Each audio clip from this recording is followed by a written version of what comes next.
جس کو اللہ نے دولت دی ہے، اللہ نے پیسے دے رکھے، پڑے ہوئے پیسے برباد ہو رہے، خرافات پہ لگا رہا ہے، عیاشی پہ، بدماشی پہ، عمارتوں کے اوپر ناجائز پیسے خرچ کر رہا ہے، گاڑیوں پر پیسے خرچ کر رہا ہے، حج کرنے نہیں جا رہا۔ تو اس کے لیے نبی علیہ السلام نے فرمایا اب یہ مرتا ہے چاہے یہ نصرانی ہو کے مر جائے، مطلب یہ دین سے باہر ہو جائے، جب اللہ نے اس کو طاقت دی، اس طاقت کے ہونے کے باوجود اپنے اللہ کے حضور حاضر ہونے سے کترا رہا ہے، تو اس کا تو اسلام کے ساتھ اللہ اکبر۔ ایاک نعبد و ایاک نستعین اہدنا الصراط المستقیم صراط الذین انعمت علیہم غیر المغضوب علیہم ولا الضالین۔ اللہم صلی علی محمد وعلی آل محمد کما صلیت علی ابراہیم وعلی آل ابراہیم انکا حمید مجید۔ اللہم بارک علی محمد وعلی آل محمد کما بارکت علی ابراہیم وعلی آل ابراہیم انکا حمید مجید۔ اسلام میں جتنی بھی عبادتیں ہیں وہ الگ الگ طریقے سے اپنا منفرد مقام رکھتی ہیں۔ عبادات کے معاملے میں بھی اسلام دنیا کے اعلیٰ ترین مذاہب میں سب سے آگے، معاملات میں بھی عشق و محبت کی جو داستان سیدنا ابراہیم علیہ السلام نے اور ان کے فرزند سیدنا اسماعیل علیہ السلام نے اور بی بی ہاجرہ علیہ السلام نے جو رکھی مکہ المکرمہ میں، جس کی تکمیل ہمارے پیارے نبی حضرت محمد رسول اللہ صلی اللہ تعالی علیہ وسلم نے مکمل فرمائی ہے، اسی عشق و محبت کے سفر کا نام حج بیت اللہ ہے۔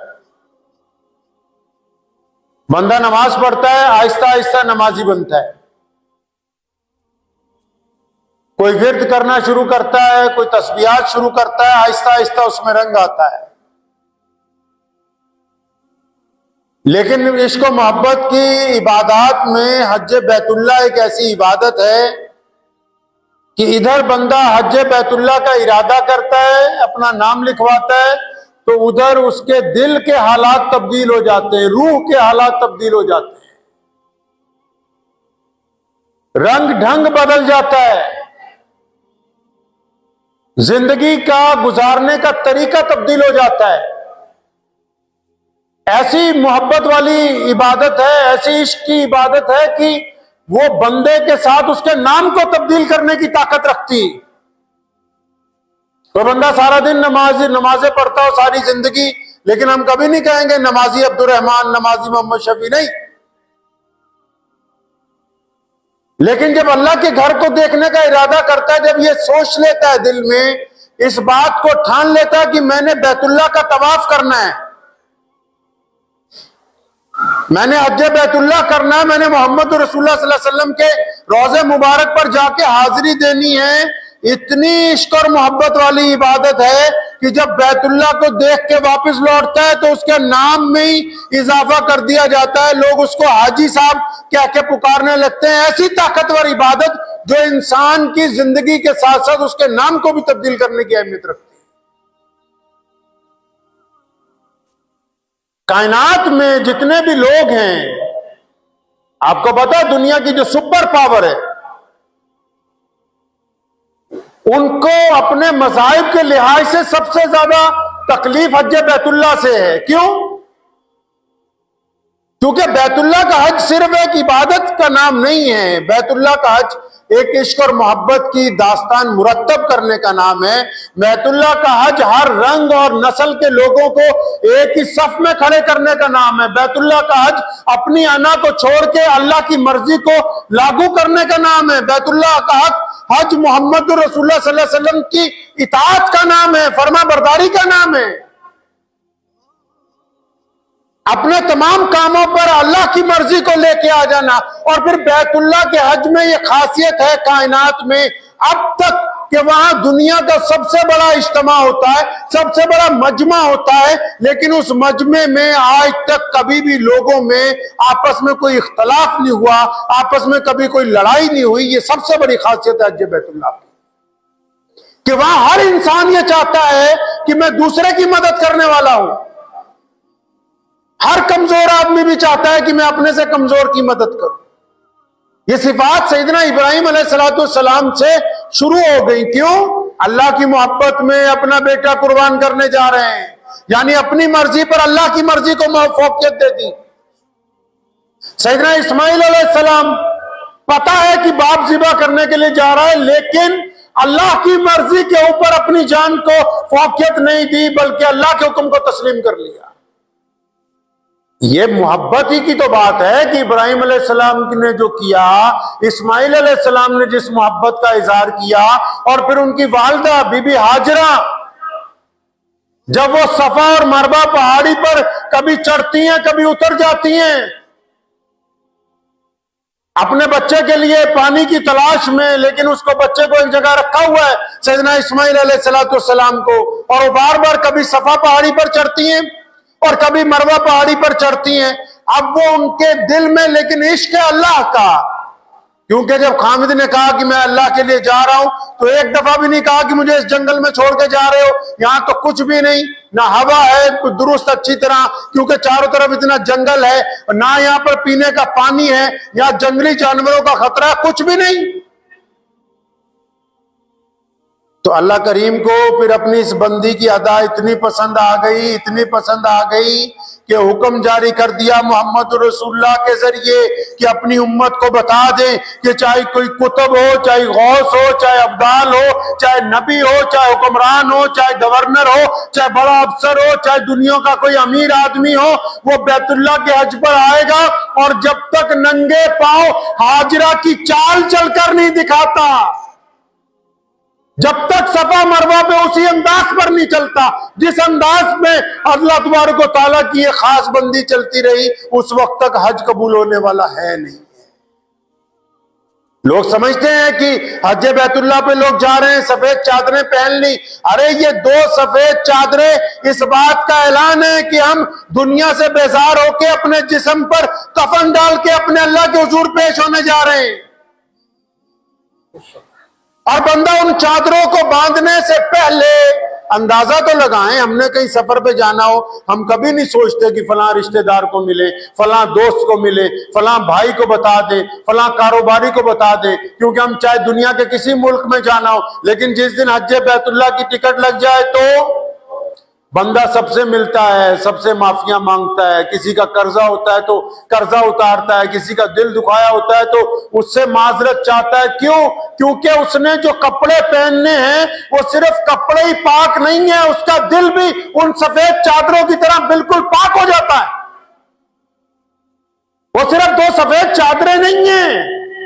اس کا دل بھی احرام کی طرح بالکل پاک ہے۔ اب وہ کسی کو نقصان پہنچانے والا نہیں ہے، اب وہ کسی کا دل دکھانے والوں میں نہیں ہے، اب وہ کسی پر گندی نگاہ ڈالنے والوں پر نہیں ہے، اب وہ کسی کا حق کھانے والوں میں نہیں ہے، اس کا دل بھی ان چادروں کی طرح پاک ہو گیا ہے۔ اور جب جاتا ہے بندہ بیت اللہ کی طرف عشق و محبت میں، خانہ کعبہ میں جب داخل ہوتا ہے حج بیت اللہ کے جہاں سے ارکان شروع ہوتے ہیں، اللہ کریم مجھے بھی اور آپ سب کو بھی اپنے گھر تک اس مقصد کے لیے لے جائے۔ جب بندہ حج بیت اللہ کے لیے جاتا ہے، خانہ کعبہ کو دیکھتا ہے نا، تو اس طرح خانہ کعبہ کی طرف لپکتا ہے جیسے کوئی صدیوں سے بچھڑا ہوا بچہ اپنی ماں کی طرف دوڑ کے جاتا ہو۔ خانہ کعبہ دنیا کی وہ پہلی عمارت ہے جس کو اللہ نے اپنے گھر کا نام دیا ہے، دنیا کا وہ پہلا گھر ہے جس کو اللہ تبارک و تعالیٰ نے پسند فرمایا، اپنے نام سے منسوب کیا ہے جس کو۔ اور جب بندہ اپنے رب کے گھر کو دیکھتا ہے تو طاقتور سے طاقتور، مضبوط سے مضبوط دل کا بندہ، اس کی آنسوؤں کی جھڑی لگ جاتی ہے اور وہ چاہتا ہے کہ بس میں بیت اللہ تک پہنچ جاؤں، اس کا غلاف پکڑوں اور پھر اپنے رب کے حضور لپٹ کے بیت اللہ سے اپنے گناہوں کی معافی جو ہے وہ اپنے رب سے مانگ۔ آپ کیا سوچتے ہیں دنیا کی جتنی طاقتیں ان کو حج بیت اللہ سے فکر نہیں ہے؟ ہاں بھائی، کوئی کائنات میں ایسا مرکز تو بتاؤ۔ بیت اللہ کے مقابلے میں کائنات میں کوئی ایسی عمارت ہی نہیں، کوئی ایسا مرکز ہی نہیں دنیا کے تمام لوگوں کے پاس جس کی طرف ہر منہ، ہر نسل کے لوگ، ہر رنگ کے لوگ، ہر زبان کے لوگ، ہر ایک ملک کے لوگ جس کی طرف متوجہ ہو جائیں۔ اکثر کبھی باہر جانا ہوتا ہے تو آپ حج کے دنوں میں کبھی ایئرپورٹ جائیں، دنیا کے کسی بھی ملک پہ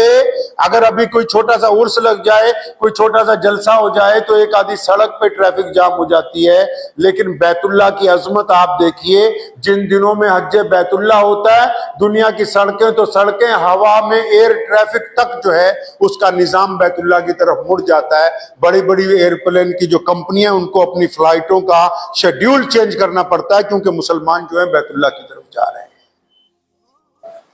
کائنات میں بڑی طاقتیں اس بات سے خوفزدہ ہیں کیونکہ ان کے پاس اس کے مد مقابل کوئی مرکز نہیں، کوئی عقیدت نہیں۔ اور مسلمانوں کا جذبہ آپ دیکھیں، مسلمانوں کا جذبہ دیکھیں، جب ہم بیت اللہ کے صحن میں جاتے ہیں، محمد رسول اللہ صلی اللہ علیہ وسلم جب گئے طواف کرنے کے لیے تو مسلمانوں نے نہایت عاجزی کے ساتھ، انکساری کے ساتھ بیت اللہ کو پکڑ کے دعائیں کی ہیں، اور جب بیت اللہ کا چکر لگاتے آنکھوں میں ندامت کے آنسو ہوتے ہیں اور بندہ جھک کے عاجزی سے اپنے رب کے حضور چکر لگاتا ہے۔ اور ان چکر لگانے کے ساتھ ساتھ نبی علیہ الصلوۃ والسلام جب طواف کرتے تھے، جب چکر لگا رہے تھے، 1 2 3 چکر جب مکمل ہوئے، اللہ تعالیٰ نے نبی علیہ الصلوۃ والسلام کو حکم جاری کر دیا، میرے پیارے محبوب اب آگے جب چلو گے نا تو اب ذرا چھاتی اٹھا کے، گردن اٹھا کے ایک چکر ذرا اکڑ کے، کیونکہ دنیا میں جتنی اسلام مخالف طاقتیں ہیں ان کو بھی یہ پیغام دینا ہے کہ جو حج بیت اللہ کرنے کے لیے آئے ہیں یہ کمزور لوگ نہیں ہیں، اللہ کے حضور یہ عاجزی انکساری والے ہیں، دنیا کے سامنے یہ طاقتور ترین قوم کی طرح موجود ہے۔ سیدنا عمر رضی اللہ تعالیٰ عنہ نے ایمان دیکھیے، اپنے غیر مسلم بھائیوں اور دوستوں کو بتاتا ہوں، بہت سارے لوگوں کی غلط فہمی ہے کہ شاید کسی پتھر کو چوم رہے ہیں یا اس کا طواف کر رہے ہیں۔ مسلمانوں کے دوسرے خلیفہ امیر المومنین سیدنا عمر بن خطاب رضی اللہ تعالیٰ عنہ بیت اللہ کا حج کر رہے ہیں، طواف کے لیے چکر لگا رہے ہیں، حجر اسود کے آگے پہنچے، اس پتھر کے آگے جو مبارک پتھر ہے جس کو ابراہیم علیہ السلام نے اپنے ہاتھ سے بیت اللہ میں لگایا اور جس کو محمد رسول اللہ نے اٹھا کے خانہ کعبہ میں پیوست کیا ہے، جس کو بوسہ دینا بڑی عظمت کی بات ہے، سیدنا عمر بن خطاب رضی اللہ تعالیٰ عنہ نے بیت اللہ میں لگے ہوئے حجر اسود کو دونوں کناروں کو اپنے ہاتھوں سے پکڑا اور فرمایا، حجر اسود سن لے میری بات کان کھول کے کہ تو صرف ایک پتھر ہے، خدا کی قسم اگر محمد رسول اللہ نے تجھ کو نہ چوما ہوتا تو خطاب کا بیٹا کبھی تیرا بوسہ نہ دیتا۔ وہ جو عشق و محبت حجر اسود کے ساتھ ہے، وہ جو محبت بیت اللہ کے ساتھ ہے،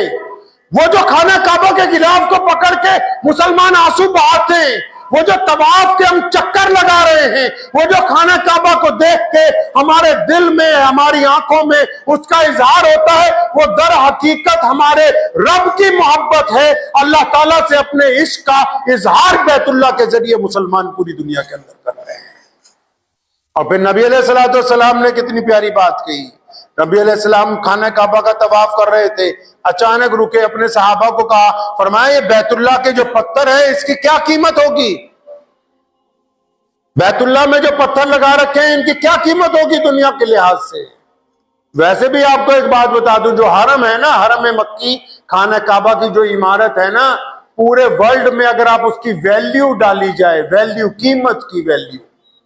عمارت کی، تو آج بھی کائنات میں سب سے مہنگی عمارت جو ہے وہ خانہ کعبہ مکہ المکرمہ کی ہے۔ یعنی اتنے بہترین انتظامات اس میں ہیں، اتنا مہنگا پتھر، اتنے مہنگے جواہرات، اتنے مہنگے کام، اتنی مہنگی ٹیکنالوجی، اتنی مہنگی ساز و سامان، اتنا بہترین زمزم کا انتظام، اتنے اعلیٰ ترین قالین، بہترین دنیا کے ایئر کنڈیشنرز کے ساتھ، وہ آج بھی دنیا کی سب سے مہنگی عمارت ہے۔ اس سے بڑی مہنگی عمارت کائنات میں ابھی تک نہیں بنی۔ لیکن محمد رسول اللہ یہاں خانہ کعبہ کی بات کرتے ہیں، بیت اللہ کی۔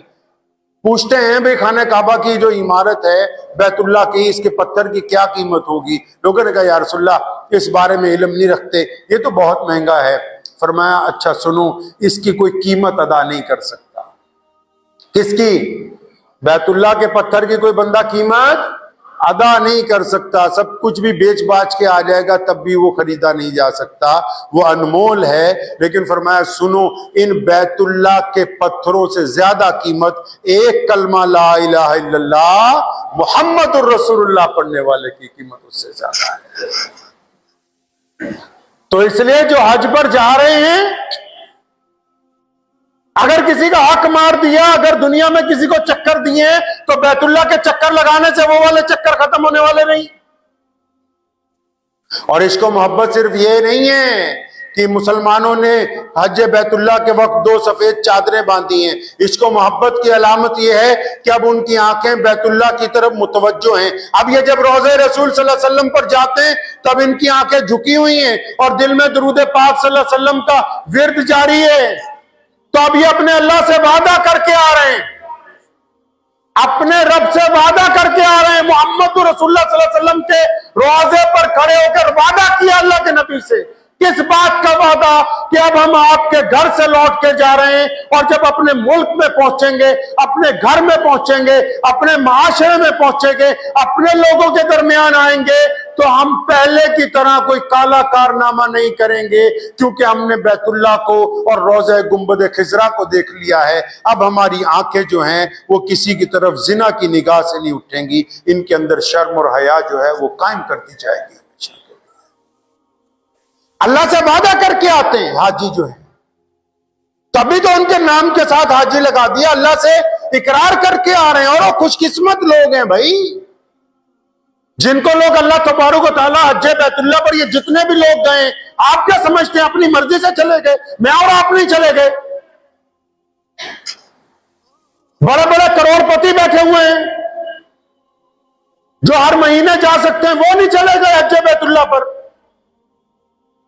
اللہ جس کو چاہیں گے، جس کو اللہ کریم پسند کریں گے، وہ بندہ جائے گا۔ پیسے والے تو کتنے بیٹھے ہوئے ہیں نالائق، کئی سوچتے ہیں بھی ابھی حج فرض نہیں ہوا، لڑکے کی شادی کرنی، لڑکی کی شادی کرنی، فلاں کو یہ کرنا ہے۔ ارے بھائی دیسی زبان میں سمجھ لو، جس کے بینک اکاؤنٹ میں 7-8 لاکھ روپے پڑا ہوا ہے، 1-2 سال ہو گئے، یا 2-4 فالتو پلاٹ خریدے ہوئے ہیں کاروبار کے لیے، اس پر حج فرض ہو چکا ہے، حج فرض ہو چکا ہے اس پر۔ کوئی بہانہ نہیں، بیٹے کی شادی ہوئی کہ بیٹی کی نہیں ہوئی، کوئی بیٹا بیٹی تمہاری قبر میں جانے والے نہیں ہیں۔ پتہ ہے محمد رسول اللہ نے کیا کہا ان لوگوں کے لیے جو حج بیت اللہ کی طاقت رکھتے ہوں؟ 2 حدیث ہیں بخاری شریف میں، ایک تو ان لوگوں کے لیے نبی علیہ الصلوۃ والسلام نے کہا، حدیث شریف کا مفہوم ہے قیامت کا دن ہوگا، بہت سے لوگ ہوں گے، فرشتے ان کو جا کے کہیں گے چلو بھائی چلو جنت میں، تمہارے حج کی وجہ سے اللہ تعالیٰ تمہیں جنت میں بھیج رہے ہیں۔ وہ سارے کہیں گے او بھائی ہم نے تو حج کیا ہی نہیں، ہم نے تو خانہ کعبہ ہی نہیں دیکھا، ہم نے تو بیت اللہ کا طواف ہی نہیں کیا، ہم تو مدینے تک پہنچے ہی نہیں، ہم تو اتنے غریب تھے، ہمارے پاس پیسے ہی نہیں ہوتے تھے، ہم تو حاجیوں کو ہمیشہ کار تک چھوڑ کے آئے، ایئرپورٹ تک چھوڑ کے آئے۔ تو پھر اللہ تبارک و تعالیٰ پوچھیں گے اچھا یہ بتاؤ جب تم حاجیوں کو چھوڑنے چاہتے تھے تمہارا دل کیا کہتا تھا؟ وہ کہیں گے یا اللہ جب بھی ہم کسی حاجی کو الوداع کہنے گئے ہمارے دل کے اندر اس بات کی تمنا تھی کہ یا اللہ کاش ہمارے پاس بھی پیسے ہوتے، ہمارے پاس بھی وسائل ہوتے تو ہم بھی آپ کے گھر کا طواف کرنے کے لیے جاتے۔ اللہ فرماتے ہیں کہ بس اسی ادا کی وجہ سے تم کو حج کا ثواب بھی دے رہے ہیں اور جنت کے اندر تمہیں داخلہ بھی دے رہے ہیں۔ اور اس کی طرف دوسری ہے برعکس جو کنجوس ہیں، کنجوس جنت نہیں جانے، تو پتہ ہے گل کنجوس نہیں جانے جنت دے وچ، کنجوس دی کوئی عبادت نہیں،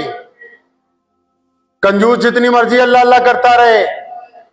کنجوس کے پاس پیسے پڑے ہوئے ہیں کھاتے میں، زمین پڑی ہوئی ہے، جائیداد پڑی ہوئی ہے، حج کرنے نہیں جا رہا۔ نبی علیہ السلام نے کتنی بڑی بات کہی، فرمایا اب جو مرتا مر جائے، چاہے یہودی ہو کے مرے چاہے نصرانی ہو کے مر جائے، چھوٹی وعید نہیں ہے۔ جس کو اللہ نے دولت دی ہے، اللہ نے پیسے دے رکھے, پڑے ہوئے پیسے برباد ہو رہے, خرافات پہ لگا رہا ہے, عیاشی پہ, بدماشی پہ, عمارتوں کے اوپر ناجائز پیسے خرچ کر رہا ہے, گاڑیوں پر پیسے خرچ کر رہا ہے, حج کرنے نہیں جا رہا. تو اس کے لیے نبی علیہ السلام نے فرمایا اب یہ مرتا ہے چاہے یہ نصرانی ہو کے مر جائے, مطلب یہ دین سے باہر ہو جائے, جب اللہ نے اس کو طاقت دی, اس طاقت کے ہونے کے باوجود اپنے اللہ کے حضور حاضر ہونے سے کترا رہا ہے, تو اس کا تو اسلام کے ساتھ نہیں لینا دینا. مجھے امید ہے کہ آپ کو یہ ویڈیو پسند آئی ہوگی. اگر پسند آئی ہو تو یہ آپ اپنے دوستوں کے ساتھ شیئر کریں اور اس چینل کو سبسکرائب ضرور کریں.